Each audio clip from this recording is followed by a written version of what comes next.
The Bleach mobile game Brave Souls is still in the midst of its 6th anniversary celebrations, and they continue to crank out brand new original content for us to get excited about, discuss, and speculate on.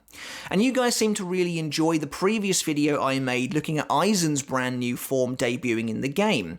And so lo and behold, today at the time of recording, Brave Souls has just revealed 3 brand new forms coming to the game for Kyoraku, Ukitake, and surprisingly Yamamoto, and all 3 of them look genuinely awesome. Now, Kyoraku and Ukitake's forms had already been semi-revealed in a live stream a little while back, and a lot of people, myself included, assumed they were probably the only 2 we were getting due to the game's tendency to have mostly 2 or 1 character banners recently. However, when Yamamoto popped up during that reveal trailer, I was really excited and super happy to see him there, and I can't wait to talk about these 3 designs in this video. Before we begin, however, I realise it's been about a week since my last video, so I just wanted to take a moment to thank you guys so much for getting the channel to and beyond 70,000 subscribers. That's truly amazing, and I think our next milestone is really in sight now at 75,000. 3/4 of the way there to that incredible 100k goal. So if you haven't hit subscribe yet, make sure to do that now. Push the channel towards those milestones. I would really appreciate the support, and you'll get Bleach content like this every single week. Don't forget to give the video a thumbs up as well if you enjoyed it, because it really does help give the video more exposure across YouTube and ensure that more Bleach fans get a chance to engage in the discussion. And if you want to take that support from me a step further, we do have a Patreon for the channel as well now, where you can support me for as little as $1 a month and get videos early and just overall help really support the channel. And of course, as always, a massive shout out goes out to everyone who's already supporting me so far over there. I really appreciate it. So these 3 brand new captain designs seem to be following on from the 5th anniversary version of Byakuya, as many of us speculated they would. For the longest time, they'd been given the fan term Beyond Bankai, and that actually does seem to be pretty appropriate with the way these new forms are being positioned. All 3 of their descriptions note that they have unlocked a power greater than Bankai. What that actually means, though, is left up to our own speculation. There's an awful lot to get into here, so let's just get straight to it, and we're going to start with Ukitake, as he's the one I have the most to say about, and I think he's the one that a lot of people are asking a lot of questions about. So let's not wait to dive into that. To begin with, Ukitake's general design here looks amazing. It might be my absolute favourite of the 3 of them, which surprises me because Kyoraku is one of my favourite characters in the series, and Ukitake never really did a whole lot in Bleach, so it's difficult to imagine him in this sense, but he truly does look wonderful. There's a real priestly vibe to his overall design here, which I think suits him down to a T. Now, let's just deal with the elephant in the room, the biggest question on everybody's lips. We saw Yamamoto's Bankai in the canon manga, we saw Kyoraku's Bankai in the canon manga, but we never got to see Jushiro's, and so many people are probably asking the question, is this Ukitake's Bankai? Is this some form of his Bankai? Is it referencing it in some way? Is this something, we've never seen before for the character, so could it be that power? And after having looked at it, having done a bit of research myself, I'm surprisingly inclined to say maybe. Now, we obviously have no concrete evidence whatsoever. This is purely speculation on my part. And as mentioned previously in the Aizen video, these forms are non-canon. They're just for fun what-if scenarios. But this Ukitake form, I truly believe, could at the very least have some reference to his Bankai. If we break it down by how it looks, he appears to be wearing what's called a shimenawa, I believe it's pronounced, which is a sort of sacred rope from which generally hang talismans. It's the sort of thing you might find at a torii gate or a shrine in Japan. And the shimenawa rope is the massive one going behind him, as you can see in the image. Now, this idea of a holy rope from which talismans hang is quite clearly a direct reference to the design of his Shikai Sogyo no Kotowari, from which his 2 blades were connected by a rope from which talismans used to hang. And now we have a more literal version of that as far as Japanese culture goes, surrounding him, behind him, from which the talismans are hanging. And actually, if you look closely, that original rope between his blades is gone, replaced instead now by this massive shimenawa rope. You can see, although he's holding the blades in front of him, that huge rope actually connects to the base of each sword. Such a direct reference to the Shikai version of his Zanpakuto would lead me to believe that this could be his Bankai. This is a essentially blown up version of what his Shikai was. Now we know that his Shikai's powers were specifically absorption and reflection, and actually there's a really interesting facet to this character design in that he has apparently attained a power greater than Bankai and absorbed the ability of Kage Oni from his friend Kyoraku. Now, as I mentioned, we know that absorption is one of the core abilities of Sogyo no Kotowari, so it totally makes sense that he's able to do this. However, we've never seen him wearing a power like this before. Kage Oni, the shadowy ability of Kyoraku, is surrounding Ukitake's feet, it's turning half of his hair black, and you can just see the darkness surrounding him manifesting in the twin fish of Sogyo no Kotowari. So kind of where I'm at the moment is, I don't think the absorption of Kage Oni necessarily has anything to do with his Bankai form or with the unlocking of a power greater than Bankai. I think the way the description words it anyway, he unlocked this power that was greater than Bankai and then absorbed Kage Oni as part of that.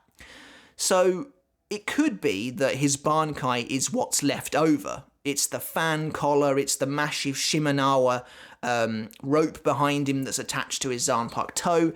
That could be his Bankai, and then after that he has absorbed this power. Because to me, Kage Oni feels oddly specific. Is it the absorbing of Kage Oni that has unlocked this power greater than Bankai, or is the absorption of Kage Oni a result of that power? I really have absolutely no idea. What would happen if he tried to absorb another of Kyoraku's abilities, like Bushogoma, for instance? Would he suddenly be surrounded by gales of wind? Possibly. Because I think at this stage, Jushiro's power has become such where it's almost a little bit like the Quincy ability of Sclavere, where when he absorbs an ability, it actually kind of adds itself to his body. I could really see that being the case. Shrines in Japan generally specialise in spirits, sacred incantations, and talismans, and this form of Ukitake has that in spades, right down to when he uses his ultimate ability in-game, unfurls his fan, and seems to write an incantation on it using the darkness of one of the twin fish. I love this form. I think the imagery is wonderful, especially considering they didn't have a lot to go on, as Ukitake truly was one of the most underused captains in the series, but I think they've done a fantastic job. There's a lot of imagery here as well for just Sogyo no Kotowari in general, from the fan to the twin fish, but also there appear to be signs of lightning being used in his attacks, and also water as well, which references the release command of his Shikai, which is something like all waves become my shield or thunder my sword. So that's referenced in there as well. So just generally speaking, I think they've done a cracking job with Ukitake. I think he looks awesome. He exudes power, but also this priestly wisdom and knowledge. He seems to be a very spiritual looking character, which I think is fantastic as well. And yeah, if I'm totally honest, I could see this as being his Bankai. To me, it looks like a natural evolution of Sogyo no Kotowari's Shikai form, if we discount Kage Oni, because I don't think that has necessarily anything to do with how his Bankai actually looks. I could totally buy this as being Ukitake's Bankai form, the massive sacred rope now attaching both of his blades, hanging above him, suspended in the air, very similar in design perhaps to a Bankai like Tekken Tachikaze, with the talismans now hanging from Ukitake's Shimenawa rope instead of the one suspended between his Zanpakutos. I think that could easily be his Bankai, but I'd love to know what you think in the comments below. Do you think it could be his Bankai? And if you do you like the design, or are you a little underwhelmed? Would you have rather had something else? But in terms of what we actually see from Ukitake in the game, I really think what they've done is very creative, and I love seeing him use Kage Oni himself in his ultimate, watching as he stabs the floor, and then you see one of the twin fish go through the water to transition into his blade again in his own version of Shunsui's sneak attack. I think it works really well. So I definitely think Jushiro was the one I had the most to talk about, but there's still a lot to say about the rest of these guys because they do genuinely look really great. Now, Yamamoto was a surprise to me. I didn't expect to get him in this banner, and to me it looks like he has, at least on the surface, the least amount of change. However, he still does look very cool, and it almost looks like his body is blackened and charred, and fire itself is coursing through his veins beneath his skin. All of the scars littering his torso are now glowing at once, and it really does give the impression of this almost terrifying fire demon himself. I really like that. What intrigues me the most, however, and what I find to be perhaps the most confusing, is that they've decided to take the most inspiration from a period of time where Yamamoto had no access to Ryujin Jaka, which I think is so kind of strange, but I guess in a way quite creative. So obviously during the fight with Wonderweiss and Aizen, Wonderweiss seals Yamamoto's Ryujin Jaka, making it impossible for him to use any fire against Wonderweiss, and so instead he resorts to using Hakuda, or hand-to-hand combat, and basically the entire point of that fight was to show us that, yeah, Yamamoto is the head captain for a reason. He can still obliterate you even without his Zanpakuto, and so it's kind of weird to me that for his unlocking a power greater than Bankai, it seems to have very little to do with his Zanpakuto in many ways, to the point where he doesn't even have a blade anymore. Whereas the other three, Byakuya included, all still keep their blades to some degree. In fact, Yamamoto's ultimate ability, Yoko no Sokotsu, is a direct reference, an evolution in many ways, to the Sokotsu ability he uses to kill Wonderweiss when he punches him with both fists and shatters him into a million pieces, and I have to admit, it's a pretty cool well to draw from. Yamamoto not having a blade, however, I think is something that in many ways makes sense, particularly from a creativity standpoint. If I was someone trying to design something greater than Bankai for Yama, what on earth would I ever do? How do you make it more powerful than Zanka no Tachi? And in many ways, Zanka no Tachi already did the whole fusing with fire thing.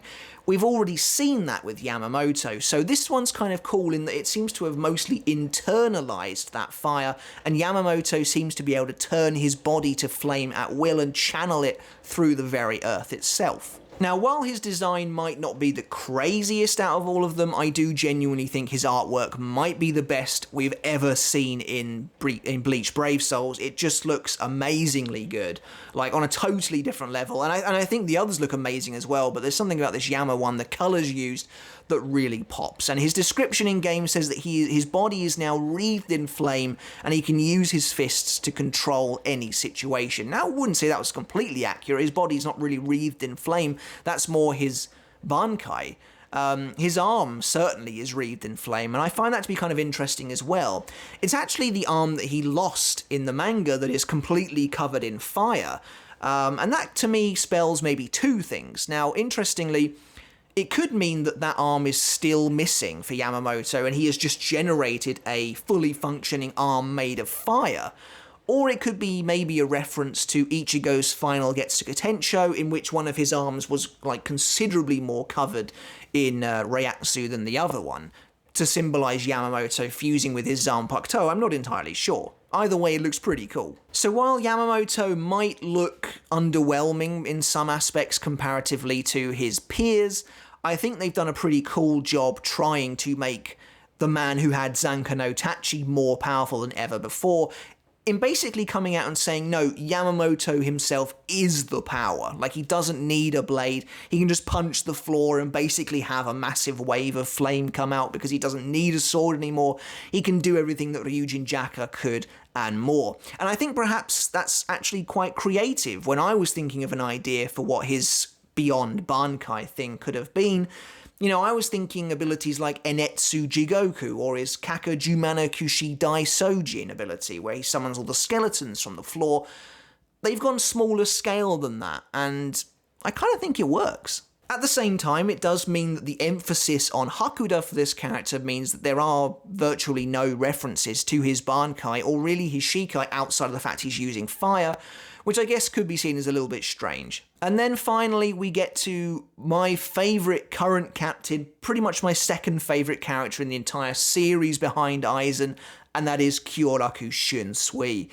And he looks amazing. You know, he looks really, really cool. In some ways more understated than I was expecting for a character as flamboyant as Kyoraku, but I really like what we've got. Now, there are obvious references to Katen Kyokotsu here, perhaps more overt than anything we've had previously, in that he's quite literally wearing some of her outfit, as obviously we've actually seen her Zanpakuto spirit, not only in the Zanpakuto filler arc, but also, you know, in the canon manga as well. So this looks to be a very direct homage to the woman in general. Kyoraku appears to be wearing what was her enormous skull waist garment now on his waist as well, in a direct reflection of Katen Kyokotsu herself. He also has a pair of massive bands seemingly going over his shoulder that appear to be holding that skull in place. Now, there are a couple of also small cool details about Kyoraku as well. The slightly cooler detail, in my opinion, is that his hair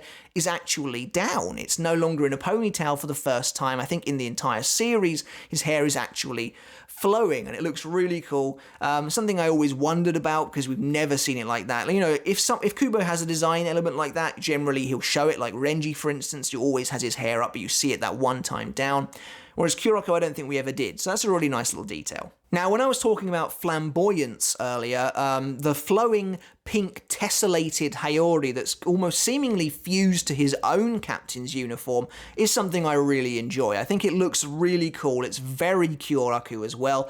And I think it looks awesome. It really helps him stand out too. And it does seem to be kind of flowing into his own clothes, as though it's like a part of himself, which again, would sound about right considering he has fused with his Zanpakuto. Kind of reminds me ever so slightly of Byakuya's Shuke Haku Tekken gown that he's wearing in this form, but this one's slightly more eccentric. It's also complemented by a series of purple glowing bones behind him as well that are protruding out almost like netting, and this again seems to be a direct reference to the bones that protrude out of Katen Kyokotsu's headdress. So again, in many ways, Kyoraku is literally wearing the outfit of his Zanpakuto in this form. I like that his in-game description is actually quite vague. It says that bedecked in an outfit of glowing splendor, Kyoraku moves to protect the Soul Society. And, you know, I'm wondering who's he protecting the Soul Society from, especially in this form. You know, these captains are pretty beastly at this point. Now, in this form, it would appear that all of Kyoraku's abilities, his ultimate included, are continued to be based around children's games, much like his Shikai, continuing to show that Kyoraku's Zanpakuto is one of, if not the most creative in the entire series.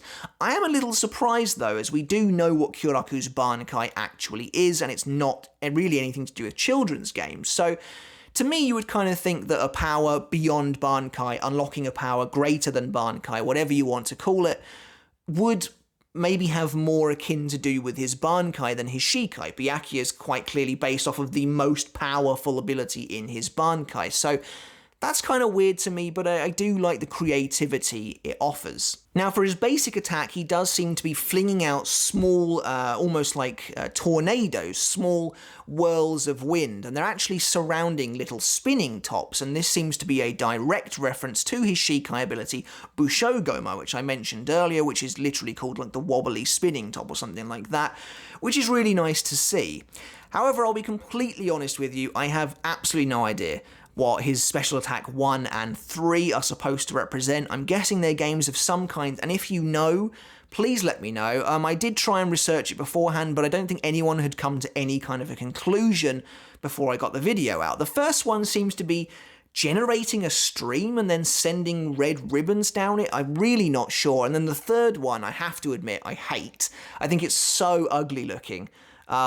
Considering, again, Kyoraku's supposed to be this flamboyant character with so much, almost limitless potential for how cool his moves could look, the third one just seems to create like a mountain or like a mound of dirt or something. I don't really know what it is. Any insight I would be so appreciative of. Please let me know in the comments below. However, I do think I've worked out what his special attack 2 is supposed to be referencing. Now, it's really cool because you get to see Kyoraku actually kick this little ball into the air, and then it continues to bounce over and over again as the attack plays out. This appears to be referencing a medieval Japanese game called Kemari, I believe it's pronounced, where basically a group of people would kick a light, delicate ball into the air and then attempt to keep it above ground for as long as they could, playing generally in a dusty court, which is again what we kind of see on the ground down when Kyoraku uses his ability. That's really neat. It's cool again that they've found yet another game to use. Kyoraku just has so many abilities at this point, but I always love how they're showcased. And then his ultimate ability is really awesome as well. Basically, it's this game called Kagemo Kagemo. And essentially you pick one player to be the Oni, and they have to sit in a circle, eyes closed. And basically the rest of the players kind of move in a circle around the Oni, singing the song that goes with the game, which is what Kyoraku is actually singing during his ultimate.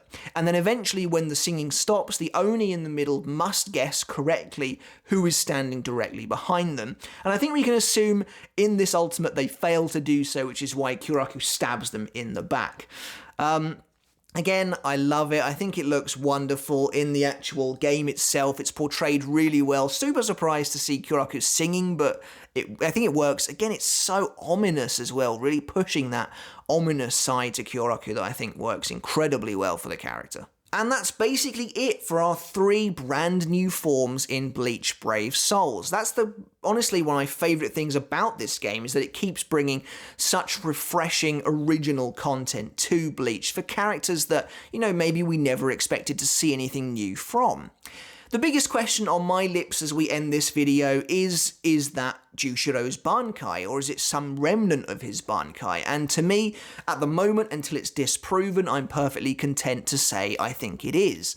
I think it's way too similar to his Shikai in execution, but a blown out version of that to not be his Bankai in many ways. His Shikai, of course, being 2 blades connected by a rope with talismans hanging on them. They're now connected by a Shimenawa, a massive sacred rope that now suspends in the air above him, with perhaps more traditional Japanese talismans hanging from that.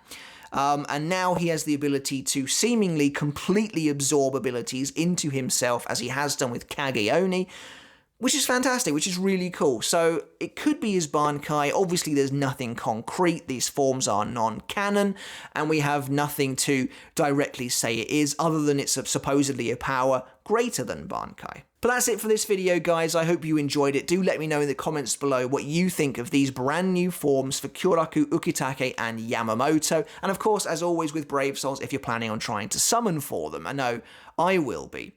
But let me know in the comments which one's your favourite as well. And of course, do you think that's Ukitake's Bankai? Do you think these forms even really have anything to do with Bankai? Because Kyoraku seems to be using his mostly Shikai-themed abilities, and Yamamoto doesn't even have a blade anymore.